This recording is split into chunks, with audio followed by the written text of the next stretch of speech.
नमस्ते। मैं हूं संजय दीक्षित और आप देख रहे हैं दी जयपुर डायलॉग्स। आपने कभी ये सोचा है कि हमारे यहाँ एक मुहावरा है, भिगो भिगो के मारना। तो ये भिगो भिगो के कैसे मारा जाता है? देखिए मैं बताऊं, भिगो भिगो के मारने का मतलब ये होता है कि आप अपने ऊपर संयम रखते हुए और बड़े प्रेम से, जिसको हम कहते हैं प्यार से समझा दें, प्यार से बता दें। अब आप जानते हैं कि डॉक्टर एस जयशंकर जो है इस प्यार की भाषा में अत्यंत सिद्धहस्त हैं, माहिर हैं। तो कल बिलावल भुट्टो जरदारी जो बड़े फैनफेयर से, बड़े शान शौकत से गोवा पहुंचे थे, ये दिखाने के लिए कि देखिए हम जा रहे हैं गोवा और हम एससीओ में बहुत ज़्यादा इन्वेस्टेड हैं, हम इसको बहुत महत्व देते हैं, इसलिए हम यहाँ आए हैं। और यहाँ आके जो उन्होंने जिस तरह की हरकतें की, वो तो भाई जिसको हम पाकिस्तानियों की ओर से कह सकते हैं, और पाकिस्तानी खुद कह रहे हैं माशाअल्लाह माशाअल्लाह। हाँ, लेकिन अब कुछ कर रहे हैं उसको देख देख के कि अल्हम्दुलिल्लाह, क्या करें। क्योंकि कल पूरा का पूरा भुरकुस निकाल दिया बिलावल भुट्टो का हमारे डॉक्टर एस जयशंकर ने। सबसे पहले तो जब बातचीत आरंभ हुई तो एससीओ के मेन एजेंडा में ही टेरर आता है, आतंकवाद आता है। आतंकवाद के बारे में उन्होंने जब बात की कि किस तरह से आतंकवाद को समाप्त करना है, तो उसमें उन्होंने क्रॉस बॉर्डर टेररिज्म का नाम लिया। क्रॉस बॉर्डर टेररिज्म का नाम आप जानते हैं कि क्रॉस बॉर्डर टेररिज्म पूरी दुनिया किसको पहचानती है। क्रॉस बॉर्डर टेररिज्म से उसकी पहचान जो है वो केवल और केवल पाकिस्तान से होती है। तो इसको देखकर हमारे बिलावल भुट्टो जी जो थे, उन्होंने देखा कि हम भी कुछ ऐसी शानदार बातें कहें। कि उन्होंने कहा कि साहब कि आतंकवाद को हथियार नहीं बनाया जाना चाहिए, और हम जो हैं वो हम भी स्वयं आतंकवाद से पीड़ित हैं। अब आप ये देखिए, ऐसी खूबसूरत बात उन्होंने कही। अभी इसके बाद तो फिर आप ये देखिए, ये वाली बात है कि लूज बॉल दे दी डॉक्टर जयशंकर को, तो डॉक्टर जयशंकर क्या करेंगे, उसे बिल्कुल मोदी जी के अंदाज में स्टेडियम से बाहर मारेंगे। वो उन्होंने मार दी। कल जो प्रेस कॉन्फ्रेंस में जिस अंदाज में, जिस गंभीरता से और जिस तीखेपन से डॉक्टर जयशंकर ने बिलावल को धोया है, वह हमारे सारे जितने डिप्लोमेट हैं, हमारे जितने भी राजदूत हैं और अन्य डिप्लोमेट्स हैं, उनके लिए, सबके लिए एक ऑब्जेक्ट लेसन था, एक शिक्षा थी। एक पाकिस्तानी पत्रकार ने पूछा कि साहब ये बिलावल जरदारी जी यहाँ आए हैं, तो आपको क्या लगता है कि ये 10 साल बाद कोई फॉरेन मिनिस्टर यहाँ आ रहा है, तो ये एक ब्रेक थ्रू है? इसका जो उत्तर डॉक्टर जयशंकर ने दिया, उससे सब कुछ स्पष्ट हो जाता है। उन्होंने कहा कि देखिए, मिस्टर भुट्टो जरदारी जो है वो एससीओ कंट्री के मेंबर के फॉरेन मिनिस्टर की हैसियत से यहाँ आए हैं। इसके अतिरिक्त उनका कोई और विशेष रोल नहीं है। उनको उसी तरह से यहाँ पर ट्रीट किया जा रहा है और प्रोटोकॉल भी उसी हिसाब से दिया जा रहा है। कहने का मतलब ये कि अपनी औकात से बाहर मत जाओ। वैसे भी उनकी इतनी भी हिम्मत नहीं हुई कि वो श्रीमान अपनी जब प्रेस कॉन्फ्रेंस कर रहे थे भुट्टो जरदारी साहब, तो वो भारत के पत्रकारों को अंदर नहीं घुसने दिए। उन्होंने भारत के पत्रकारों को बाहर रखा। क्यों? क्योंकि उनकी हिम्मत नहीं थी कि उनका उत्तर दे पाए। और यहाँ पाकिस्तानी पत्रकार को डॉक्टर जयशंकर ने खुलेआम न केवल परमिशन दी, जिस प्रकार से उसको निरुत्तर किया वो भी देखने वाला था। फिर उसके बाद फिर बात आई कि जरदारी साहब ने कहा है कि साहब कि हम भी जो हैं वो आतंकवाद के शिकार हैं। तो डॉक्टर जयशंकर ने जिस तरह से उसको धोया है वो बिल्कुल, आप ये जब तक उसको देख नहीं रहे हो तब तक आपको बड़ा मुश्किल हो जाएगा सोचना समझना कि किस अंदाज में। तो कहा कि भाई जो आतंकवाद को करने वाले हैं वो अपने आप को आतंकवाद का पीड़ित बताएं, आतंकवाद का शिकार बनाएं, ये तो नहीं चलेगा। जो परपेट्रेटर है वो विक्टिम कैसे हो सकता है, और इससे अधिक कोई ढकोसला हो नहीं सकता। और ढकोसला तो इतना है पाकिस्तान का कि सबको जानते हैं, जो लोग यहाँ थे वो भी जानते हैं, उनका जो भी उनका स्टैंस था उसको हमने कॉल आउट किया है, उसका एक प्रकार से हमने काउंटर किया है, और बिल्कुल स्पष्ट शब्दों में ऐसा काउंटर किया है कि उस रूम में, उस कमरे में जो कुछ भी था उसको बिल्कुल स्पष्ट था कि हम क्या कह रहे हैं। पाकिस्तान का पुराना रिकॉर्ड है, सब कोई जानते हैं, पाकिस्तान की कोई साख नहीं है इस मामले में, और उसकी साख का तो ये हाल है कि उसकी साख जो है उसके फॉरेन एक्सचेंज रिजर्व से भी अधिक तेजी से गिरती जा रही है। Brutal, this will be called brutal. और अब आतंकवाद के बारे में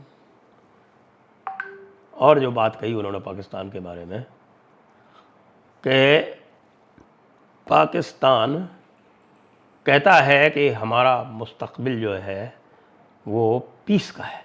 मुस्तकबिल मतलब हमारी डेस्टिनी, हमारा प्रारब्ध जो है वो शांति का है। उन्होंने कहा जो लोग आतंकवाद को अपना पॉलिसी इंस्ट्रूमेंट बना कर रखे हुए हैं वो उसी सांस में शांति की बात करें तो ये अच्छा नहीं लगता है। पाकिस्तान ने सीपेक का भी मुद्दा उठाया। अब सीपेक का मुद्दा यहाँ उठाने से क्या मतलब था, चलिए कनेक्टिविटी की चूँकि बात होती है, जो भी इस तरह की ग्रुपिंग्स होती हैं उसमें सब में कनेक्टिविटी की बात होती है, तो कनेक्टिविटी के संदर्भ में उन्होंने उठाया, तो उस पर भी जयशंकर जी ने अपना मत बिल्कुल स्पष्ट व्यक्त कर दिया कि हाँ ठीक है, कनेक्टिविटी तो ठीक है, लेकिन ये कनेक्टिविटी जो है वो किसी भी देश की टेरिटोरियल इंटीग्रिटी की कीमत पर नहीं हो सकती। कि सीपेक जो है वो भारतीय क्षेत्र से निकाला जा रहा है, यानी कि जो पाकिस्तान ऑक्युपाइड जम्मू कश्मीर है वो भारत का अभिन्न अंग है। कई बार बताया जा चुका है, 1994 का हमारी संसद का एक संकल्प है, रेजोल्यूशन है, उसमें भी स्पष्ट लिखा हुआ है, इसलिए उस पर किसी प्रकार का समझौता नहीं हो सकता। दो टूक शब्दों में उन्होंने पाकिस्तान को बता दिया कि ये जो तुम्हारा सीपेक है ये हमारी टेरिटरी से जा रहा है और हम इसको देर सबेर सेटल करेंगे। फिर बात आई किसी की कि साहब भुट्टो जरदारी ने एक बड़ा अहम वक्तव्य दिया और उन्होंने कहा कि हम समय आने पर इसका जवाब देंगे, क्या कि श्रीनगर में G20 हो रहा है इसका। तो जो उसका उत्तर दिया उससे कह सकते हैं कि पाकिस्तान को उसकी औकात बता दी। पाकिस्तान को औकात बताई डॉक्टर जयशंकर ने यह कह के कि देखो भाई, पाकिस्तान का G20 से कोई लेना देना नहीं है, और साथ में ये भी बता दें कि पाकिस्तान का श्रीनगर से भी कोई लेना देना नहीं है। अगर कोई लेना देना है तो बस इतना है कि भाई पाकिस्तान को उसके द्वारा अनधिकृत रूप से कब्जा किए हुए पाकिस्तान ऑक्युपाइड कश्मीर को भारत को वापस करना है। वो कब करना है ये वो तय कर लें। 370 की बात भुट्टो जरदारी ने अपनी प्रेस कॉन्फ्रेंस में करी कि साहब कि हम तो भारत से तब तक बात नहीं करेंगे जब तक कि वो 370 पर स्टेटस को एंटी नहीं रिस्टोर कर देता, यानी कि कश्मीर में 370 वापस नहीं लगा देता। भाई तुमसे बात करना कौन चाहता है? बात करवाना चाहते तो हैं जो पाकिस्तान के जो छोटे मोटे पत्रकार हैं और जो यूट्यूबर हैं, और विशेषकर से वो यूट्यूबर जो बाहर बैठे हुए हैं, वो ज़ोर ज़ोर से चिल्ला चिल्ला के कह रहे हैं, क्योंकि उनमें से कुछ को दर्द होता है कि भाई पाकिस्तान और भारत, जहाँ पाकिस्तान जो है एक समय तक भारत से लगभग हर डेवलपमेंट इंडेक्स में आगे था, उसका रुपया भारत से अधिक मजबूत था 1993 तक, उसकी जो मिलिट्री अधिक मॉडर्न थी, उसके फॉरेन करेंसी रिजर्व्स, उसकी एक्सपोर्ट, सब कुछ भारत से बेहतर था। लोग जाते थे लाहौर और रावलपिंडी उस टाइम पर, तो उनको देखकर लगता था कि साहब भारत हमारा कितना पिछड़ा है, पाकिस्तान इतना आगे। पिछले 30 साल में सब कुछ बदल गया। जब से भारत ने अपनी इकोनॉमी लिबरलाइज़ की और पाकिस्तान को पीछे छोड़ दिया, अब आज ये हालत है कि पाकिस्तान का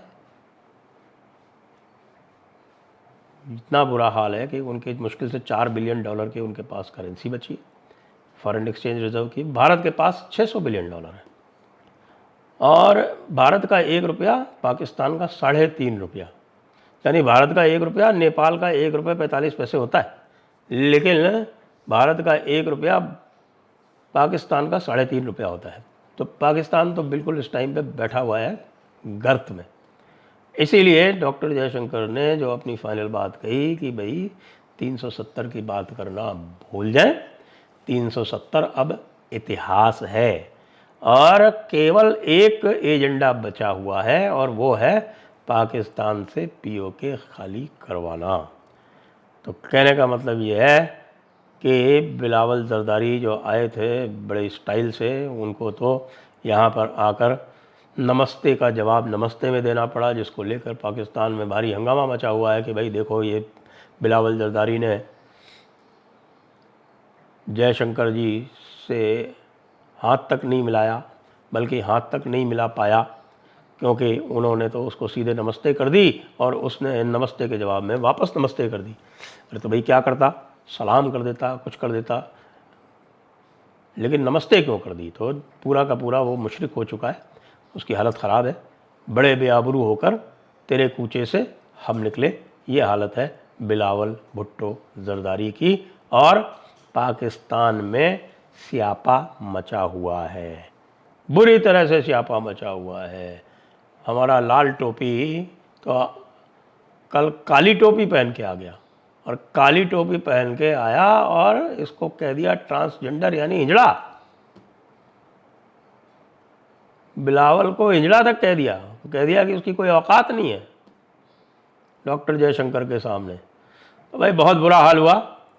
अब हम क्या कर सकते हैं? बिलावल भुट्टो जरदारी, तुम वापस जाओ, और वापस जाके जो तुम्हारे जो घाव तुमको लगे हैं उन पर ठीक से मरहम लगवाओ, और अपनी ही जनता की गालियां खाओ, और भारत की जनता का व्यंग्य सहो, भारत की जनता का मजाक सुनो, और उनके उपहास के पात्र बनो। जय हिंद, वंदे मातरम।